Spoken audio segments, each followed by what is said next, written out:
জঙ্গি তকমা হলো আওয়ামী লীগের একটা অস্ত্র। সরকার ভালো কাজই করতেছে। এটা আওয়ামী লীগের একটা অপপ্রচার।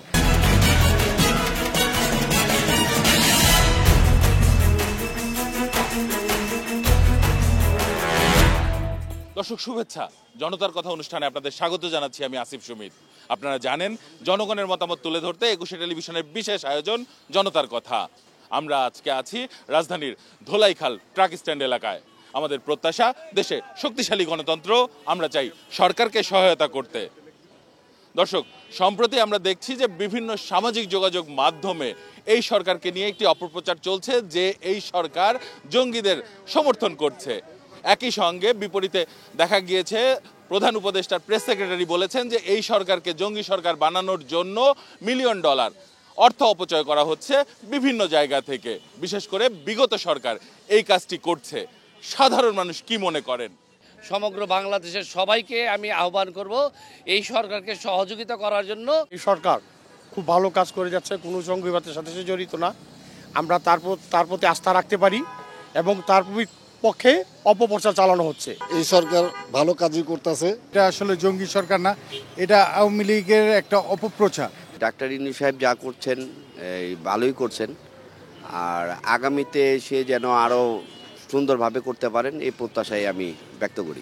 জঙ্গি তকমা হলো আওয়ামী লীগের একটা অস্ত্র। জঙ্গলি বলা হচ্ছে, এটা কিছু এজেন্ট আছে, আওয়ামী লীগের কিছু এজেন্ট আছে, তারা বলতেছে জঙ্গলি সরকার। এই জঙ্গলি আখ্যা ওই আওয়ামী লীগের যাদেরকে আমরা আন্দোলনের মাধ্যমে হাঁটিয়েছি, তারা এই সরকারকে জঙ্গলি আখ্যায়িত দিয়ে তারা এই বিপ্লবকে প্রতি বিপ্লব করার চেষ্টা করছে। আমাদের দেশে জঙ্গিবাদী বলতে কোনো কিছু নেই।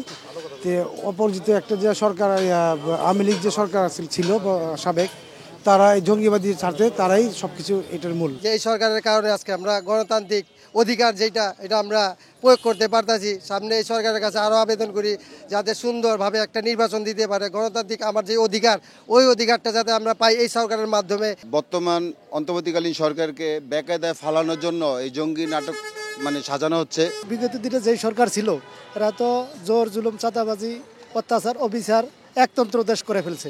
বাংলাদেশে কখনো জঙ্গি ছিল না, আর জঙ্গি কখনো হবে না। এটা হলো একটা আওয়ামী লীগের একটা পরিকল্পিত একটা নমুনা ছিল। যখনই তারা বেকায়দায় পড়তো, বাংলাদেশকে জঙ্গি নাটক সাজানোর চেষ্টা করতো, মানুষকে জঙ্গি বানাতো, ভালো ভালো লোক, নামাজি লোককে জঙ্গি বানিয়ে দিত, যারা দেখা যায় ইসলামপন্থী লোক তাদেরকে জঙ্গি বানিয়ে দিত।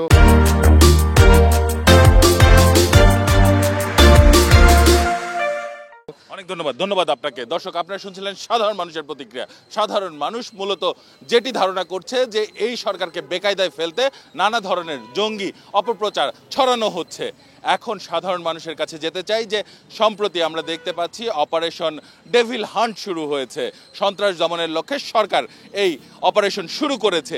এই অপারেশনকে সাধারণ মানুষ কিভাবে দেখছেন? এতে পুলিশের পাশাপাশি সেনাবাহিনীও অংশগ্রহণ করেছে। বিগত সরকার বাংলাদেশের যে অস্ত্রের রাজনীতিতে সম্পৃক্ত হয়েছিল, সেই অস্ত্রবাজি যেন উদ্ধার করার জন্য এই অপারেশন হান্ট, যে এটা আরও কার্যকরীভাবে এটা পরিচালনা করার জন্য আমি সরকারের প্রতি আহ্বান জানাচ্ছি। আমরা বর্তমান যে পরিস্থিতিতে আছি, এই পরিস্থিতি থেকে যাতে উনি আমাদেরকে উদ্ধার করেন। প্রশাসন বিভাগটা ঢেলে সাজাতে হবে। এখন বর্তমান যে প্রশাসন পুলিশ আছে, তারা আওয়ামী লীগের। অপারেশন হার্টটা খুবই দরকার, কারণ বিগত খুনি সরকার সারা দেশে যে নৈরাজ্য সৃষ্টি করে গেছে, তার দোসররা এখনও বসে আছে। এই সন্ত্রাসীরা যদি আইনের আওতায় আসে, সমাজ ঠান্ডা থাকবে, আমাদের পরিস্থিতি ভালো থাকবে। আর এর জন্য সাধুবাদ জানাচ্ছি এই সরকারকে।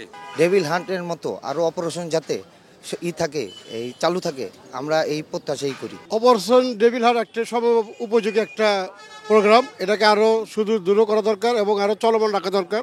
ফ্যাসিস্ট খুনি শেখ হাসিনার দোসরদের হাতে যে পরিমাণ অস্ত্র আছে, অবশ্যই যেন অপারেশন ডেভিল হান্টের মাধ্যমে এগুলো উদ্ধার হয়ে আসে। বর্তমান যে অভিযানটা শুরু হয়েছে আরও জোরদার করুক। ভালো কাজ করতে গিয়ে যেন অপকর্ম না করে। কারণ আমি কালকে টিভিতে খবরে দেখেছি, তারা গার্মেন্টসের কার্ড দেখায়, তবুও তাদেরকে ধরে নিয়ে যেতেছে অপারেশন ডেভিল হান্ট করিয়া। এটা বোধ হয় গাজীপুরের দিকে বোধ হয়, সম্ভবত। এগুলা যাতে না হয়। এই 16-17 বছর কোনো কথাই বলতে পারি নেই এই খুনি হাসিনার জন্য। কথা বললে এক ডিবির অফিসার ছিল মইনুল, ও আমাদেরকে বা দেশের জনগণকে ওই আপনার গিয়ে চাঁদাবাদ সন্ত্রাস এবং মূলবাদী বানায় আমাদেরকে গণপিটানি দিত এবং মামলার অভাব হইত না। তা আল্লাহর কাছে হাজার হাজার শুকরিয়া যে আমরা এই নির্যাতনের হাত থেকে এই দেশের জনগণ আমরা 16-17 বছরে নতুন একটা স্বাধীন পেয়েছি। বিগত ফ্যাসিস্ট সরকার যে আমাদের নেতাকর্মীর যে অত্যাচার করছে, জনগণের উপর যে অত্যাচার করছে, এদেরকে আগে এগুলা নির্মাণ করা উচিত ছিল। অনেক ধন্যবাদ আপনাকে। দর্শক, আপনারা শুনছিলেন সাধারণ মানুষের প্রতিক্রিয়া। সাধারণ মানুষ কিন্তু তাদের ভাবনাগুলো অসাধারণ, তাদের চিন্তা অনেক সূক্ষ্ম ও গভীর। দর্শক, জনতার কথা দেখতে প্রতি শনি, রবি, মঙ্গল এবং বুধবার চোখ রাখুন একুশে টেলিভিশনে। সঙ্গে থাকবো আমি আসিফ সুমিত।